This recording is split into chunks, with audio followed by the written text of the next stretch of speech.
ကျွန်တော်နဲ့အတူတူလုပ်မဲ့သင်တန်းလေးမှာကျွန်မက training business ကိုသင်ပေးမယ်ပေါ့လေ hair stylist တွေရဲ့ training business ကိုသင်ပေးမယ်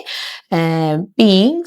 နောက်ထပ်ဆရာမတစ်ယောက်က salon business ကိုသင်ပေးမယ်ပေါ့နော် salon နဲ့ပတ်သက်ပြီး business ဘယ်လိုလုပ်ရမလဲဆိုတာကိုသင်ပေးမယ်ကြည်ဖြူဘက်ကဒီ hair color ဘိုင်းနဲ့ master ဘိုင်းနဲ့ပတ်သက်ပြီးတော့ဘာတွေသင်ပေးမှလဲဆိုတာလေးကိုအရင်ဆုံးပြောပြပေးပါအောင်master class ထဲမှာပါတဲ့အတန်းတွေပေါ့နော်အဲ့ဒီရဲ့သင်တန်းထဲမှာပါတဲ့အခြေခံ theory တွေကတော့ကျတို့ hair color theory ပါမယ်ပြီးရင်ကျတို့အနာတုံးเนาะတုံး cleansing တွေအကြောင်းပါမယ်ချုပ်စင်းရဲ့ရာဂိုင်နှုန်းတွေအကြောင်းပါမယ်เนาะ color number တွေ missing လောက်တာသူတို့ရဲ့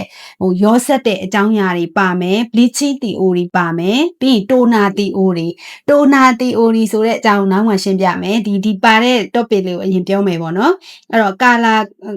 correction ဆိုတဲ့ဟာပါမယ်ပြီးရင် color creation တွေအကြောင်းပါမယ် master class ထဲမှာဆိုရင်အမြဲတမ်းအခုနောက်ပိုင်းဆိုရင်ပြန်ပြီးတော့မှပါလာတဲ့အကြောင်းအရာပေါ့နော်ကျတို့ color ပြန်ပြီးတော့မှ after care လုပ်တဲ့အကြောင်းတွေပါမှာဖြစ်ပါတယ်